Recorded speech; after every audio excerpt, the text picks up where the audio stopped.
Hindi na umabot ng buhay ang dalawang lulan ng van na ito kahapon January 26 sa Pagamutan.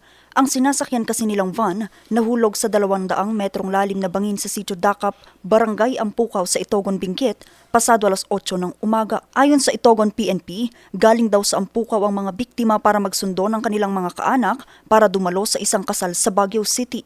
Sa investigasyon ng PNP, bumangga ang van sa bakod dahilan para mahulog ang kanilang sinasakyan sa halos 200 metrong lalim na bangin. Hindi pa malinaw kung nawala ng preno ang van o mabilis ang takbo nito nang maganap ang insidente.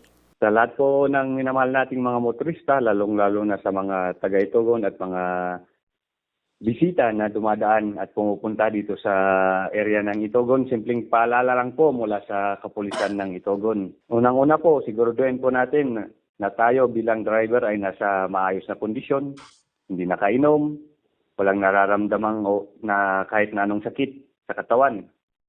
At lalong-lalo na po na wala sa impluwensya ng pinagbabawal na gamot. At ugaliin din po natin ang defensive driving, lalong-lalo na dito sa area ng Itogon, na hindi kagaya ng ibang mga lugar na straight yung kalsada. Dito po, iba po yung terrain dito ng mga kalsada natin.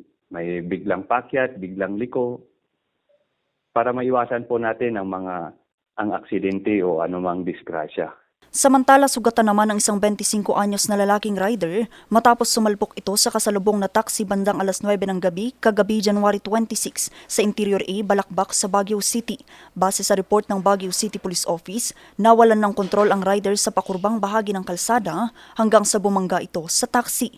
Ligtas naman ang rider pero pinag-uusapan pa kung mauuwi ito sa areglo o sa demandahan ng mga sangkot. Vanessa Bugtong, RNG News.